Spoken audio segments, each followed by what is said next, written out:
Good morning friends, कैसे हैं आप लोग। उम्मीद करते हैं जो हम ठीक हैं तो आप लोग भी ठीक ही होंगे। और पुनः हम हाजिर हैं आपके लेक्चर नंबर 3 में फिजिकल वर्ल्ड एंड मेजरमेंट के, जिसमें मैंने पीछे पढ़ा भी दिया था। वो अब तक का फिर एक बार रिकैप देख लीजिए, छोटा सा। जो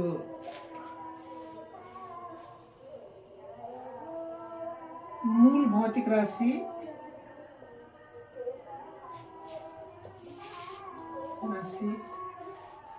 एंड व्युत्पन्न भौतिक राशि,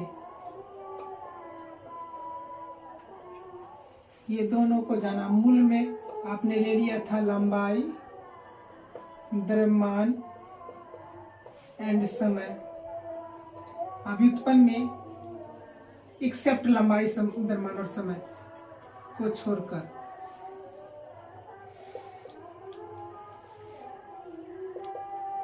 जैसे में आया था दूरी,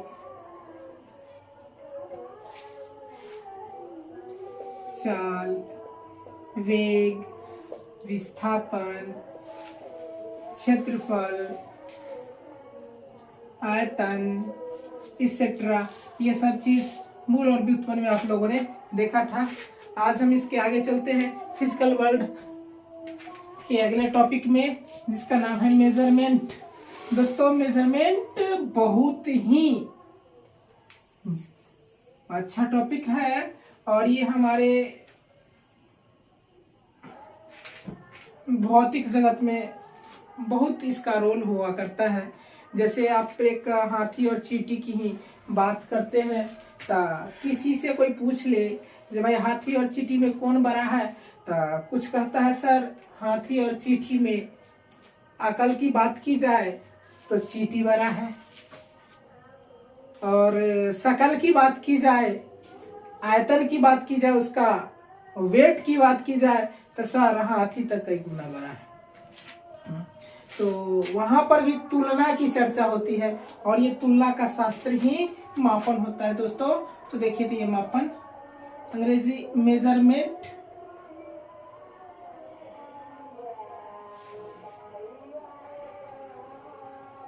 डेफिनेशन में क्या होता है,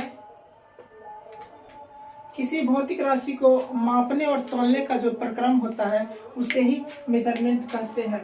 the process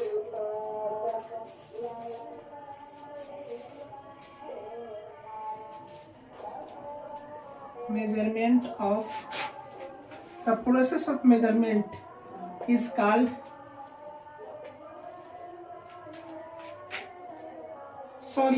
the process of measuring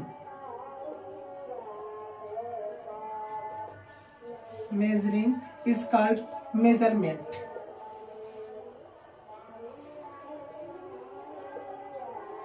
यहाँ पर मेजरिंग होना चाहिए था।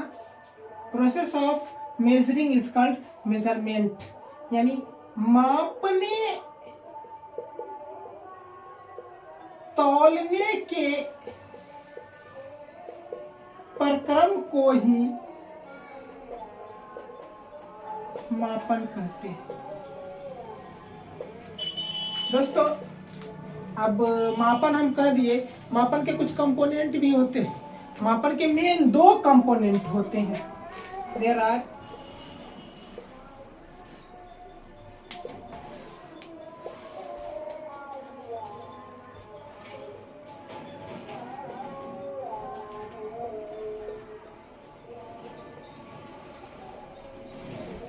two main components of measurement। ये कौन कौन होता है? मेजरमेंट के 2 मेन कंपोनेंट्स, एक होता है फिजिकल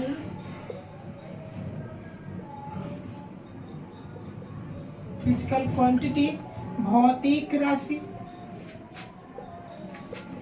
और दूसरे की चर्चा की जाए तो यूनिट्स, यानी इसको मात्रक बोलिए या इकाइयां बोलिए।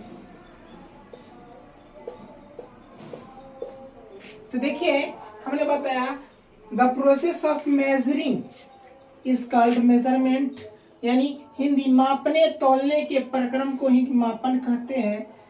मापन के 2 मेन कंपोनेंट होते हैं। अब वो मेन कंपोनेंट में एक भौतिक राशि हुआ है और दूसरा मात्रक कहिए या इकाइयां कहिए। अब मात्रक और इकाई, इसकी एक छोटी सी चर्चा हाट बाजार में भी देखते हैं। जैसे कोई दुकानदार अपना दुकान के लिए कुछ सामान जो होते हैं घरेलू मटेरियल्स बेचने के लिए, हो गया मार्केट में, हाट बाजार के लिए, वो इस स्थिति में वहां पर एक दुकानदार गलतीवश वो तौलने वाला सामान, जिसको बटखारा कहते हैं, यूनिट कहते हैं, वो लेके चला गया अकेले, और वो जिस सामान को बेचना है वो छोड़ के चला गया। देखिए, दूसरा दुकानदार भूलवश सारा सामान तो ले गया और यूनिट्स को छोड़ दिया। अब उसके लिए धंधा अधूरा बना हुआ है, करे तो क्या करे। ऐसी स्थिति में कोई, हम हो, आप हो, कोई भी आदमी जाते हैं, भाव तो मोला लेते हैं, उसका रेट क्या है, दर क्या है, सब कुछ हो जाता है। पूछते हैं कि भाई हमको 2 केजी चावल दे दो। अब वो कैसे चावल देगा, जरा इस पर सोचिए एक बार। चावल तो उसके पास है भाई, मापने की चीज, किलोग्राम, तराजू जिसको कहते हैं, वेट मशीन जिसे कहते हैं, वो है ही नहीं। क्या लगता है जब हम लोग चावल ले पाएंगे या वो दे पाएगा? नहीं दे पाएगा। अब जो केवल वेट मशीन रखे हुए हैं, बटखारा किलो रखे हुए हैं, और उससे हम उम्मीद करें जब हमको चावल दे दे तो उसके पास तो बटखारा किलोग्राम है, वो क्या तौलेगा? अब बताइए, ऐसी स्थिति में मेजरमेंट का ना प्रोसेस होगा और ना हम लोग का जो मार्केटिंग है किसी चीज को परचेज करने के, वो हो पाएगा। अब दोनों हक्का बक्का होके वहां पर पड़ा हुआ है, जो क्रियाकलाप करे तो कैसे करे। आज मुझे सामान भी लेना है, तो सामान लेने के लिए एक फिजिक्स के टीचर पहुंच जाते हैं। अब फिजिक्स के टीचर पहुंचते हैं तो कहते हैं, अबे गधे, तुम दोनों तो गधे ही रहोगे। अब बताओ, ये तुम्हारे पास चावल का बोरा मौजूद है, ये बोरा ले आए हो, और अगला 1 नंबर चावल के बोरा लेके पहुंच जाता है तो पहुंचा हुआ है, और दूसरा केवल वेट मशीन लेके आ गया।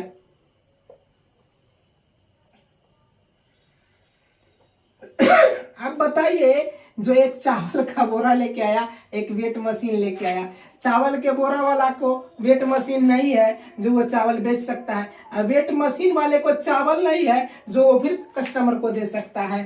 तो ये फिजिक्स वाले टीचर साहब कहते हैं, गधे तुम लोग दिमाग तो लगाओ और तुम दोनों एक साथ हो जाओ।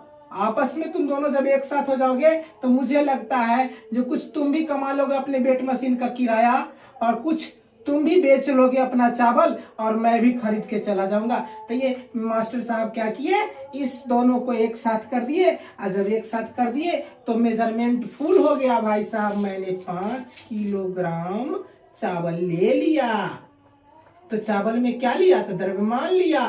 तो देखिए, तो द्रव्यमान भाई साहब हो गया भौतिक राशि, और 5 किलोग्राम में 5 हो गया परिमाण, और किलोग्राम हो गया मात्रक। यही है फिजिक्स।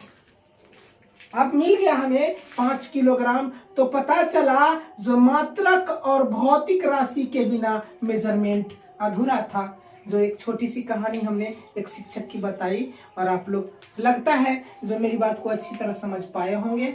और वो बेवकूफ दुकानदार जिसे टीचर ने स्मार्ट बना दिया, आज वो कमा करके घर चला रहा है, और यही फिजिक्स का देन है जिसको हम अभी बताए हैं। तो देखिए आगे, फिजिकल वर्ल्ड में ही फिजिकल क्वांटिटी को डिफाइन हमने कर दिया था। फिजिकल क्वांटिटी को डिफाइन करके उसके टाइप्स को भी हमने डिफाइन कर दिया था। तो अभी बचता है आप लोग के लिए यूनिट, यानी कंपोनेंट नंबर 2 जो होता है, वही हमें बताना बच रहा है। तो यूनिट्स को देखिए, ये क्या होता है, मात्रक या इकाइयां। आम जिंदगी में इसका उपयोग आप लोग बड़ा ध्यान पूर्वक करते हैं, और फिजिक्स में तो इसका उपयोग ही उपयोग है। तो ऐसे कहा भी गया है physics is the science of nature. तो फिजिक्स जो है स्वभाव का विज्ञान है और स्वाभाविक रूप से मात्रक और इकाइयों का यूज हम लोग करते हैं, ठीक ना। तो देखिए मात्रक कहा जाता है किसी भी फिजिकल क्वांटिटी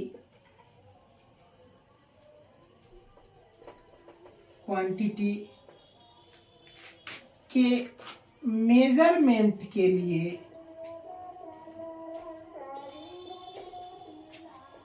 किसी भी फिजिकल क्वांटिटी के मेजरमेंट के लिए उसी प्रकार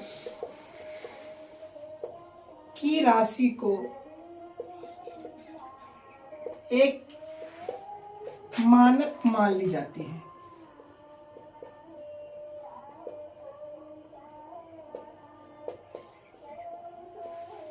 इस ली गई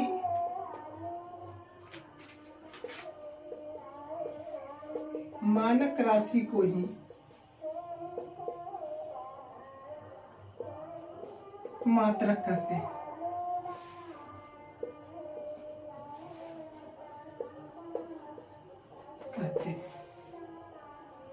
मानक राशि को ही मात्रक कहते हैं। चलिए फिर से, किसी फिजिकल क्वांटिटी के मेजरमेंट के लिए उसी प्रकार की राशि को एक मानक ले ली जाती है। ये ली गई मानक राशि ये क्या कहलाती है? मात्रक कहलाती है। एग्जाम्पल में जैसे लंबाई की इकाइयां, चलो भाई, कोई सेंटीमीटर कहता है, कोई मिलीमीटर कहता है, कोई मीटर कहता है, कोई किलोमीटर कहता है, कोई डेसीमीटर कहता है, इत्यादि। ये सब इसके मात्रक हो जाते हैं। द्रव्यमान की इकाइयां कौन कौन है? ढेर सारी हैं, लेकिन ब्रीफ में थोड़ा बताते हैं। Gram, milligram, centigram, kilogram, quintal, ton, मौन। 40 किलोग्राम को एक मौन कह देता है लोग। पसेरी, 5 किलोग्राम को लोग पसेरी कह देता है। ETC। चलिए द्रव्यमान, समय की इकाइयां लोग ऐसे लेते हैं। समय की इकाइयां में पल, सेकेंड, मिनट, घंटा, दिन, सप्ताह, महीना, साल जिसे लोग वर्ष भी कहते हैं, शताब्दी, युग इत्यादि। ये सब आपको हो जाते हैं मात्रक। और मात्रक की विभिन्न पदों को आपने यहाँ देखा, जो एक ही भौतिक राशि के डिफरेंट मात्रक होंगे। इसमें समानताएं होंगी। ये गुणज के रूप में होंगे, छोटे मात्रक के बड़े मात्रक के विभाजन के रूप में होंगे। इन सभी की चर्चा अगले वीडियो में कर लेंगे हम लोग, ठीक है। तो अभी आप देखें, जो मात्रक क्या होता है, कोई भी भौतिक राशि को मापने या तौलने के लिए जो हम लोग लेते हैं मानक राशि, वो उसका मात्रक कहलाता है, ठीक है। तो अब चलते हैं मात्रक के प्रकार।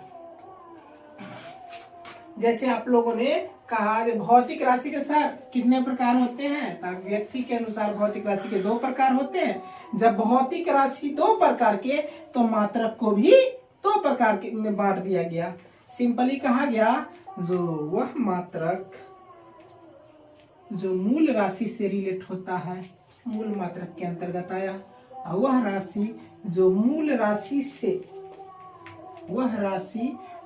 राशि से रिलेट होता है, व्युत्पन्न होता था, तो व्युत्पन्न भौतिक राशि के मात्रक को व्युत्पन्न मात्रक कहा गया। ठीक है, तो देखिए मात्रक के प्रकार दोस्तों, मात्रक के प्रकार, मात्रक और मात्रक के प्रकार देख लीजिए। मात्रक के दो प्रकार होते हैं, मूल मात्रक या आधारी मात्रक। देखिए फंडामेंटल यूनिट या बेसिक यूनिट। नेक्स्ट व्युत्पन्न मात्रक।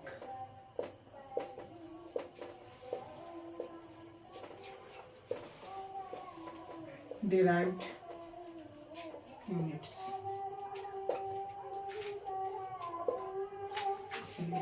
तो यहां पर इसको ब्रीफ में कहते हैं मूल भौतिक राशियों के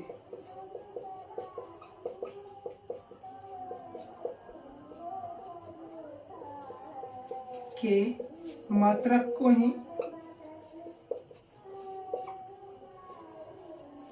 मूल मात्रक या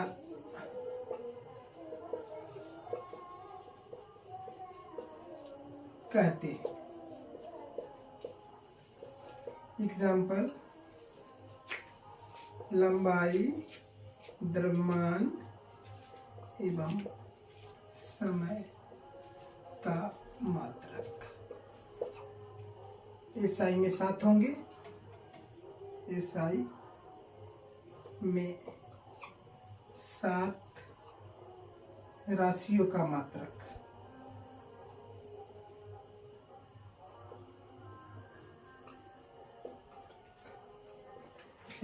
व्युत्पन्न इसीलिए में कहते हैं व्युत्पन्न भौतिक राशि।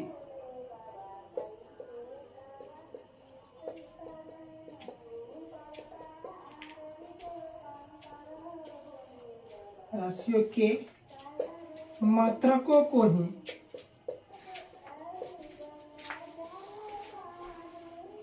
व्युत्पन्न मात्रक कहते हैं। एग्जाम्पल,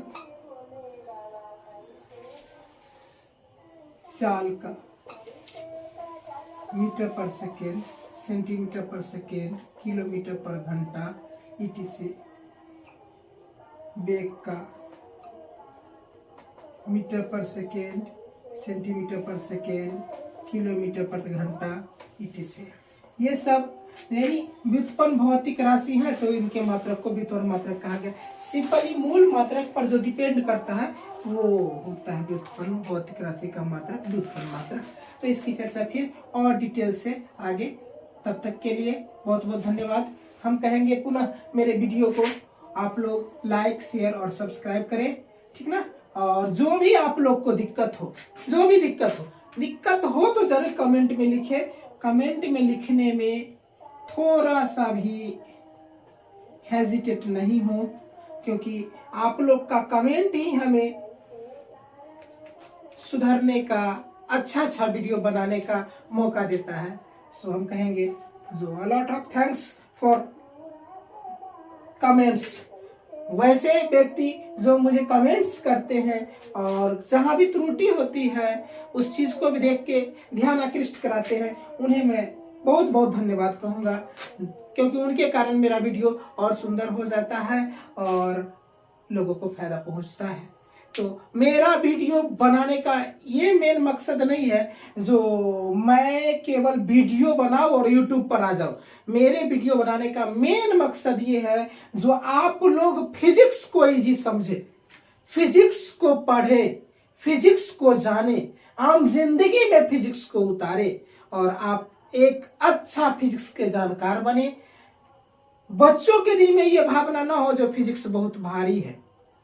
हमें तो लगता है कि जो हम जो बता रहे हैं आप लोग डे टू डे के वीडियो के रूप में अगर इसे यूज करते हैं, इसे लेते हैं, इसे देखते हैं, तो मेरा मानना है जो फिजिक्स आपसे दूर नहीं, फिजिक्स आप में भरपूर होगा।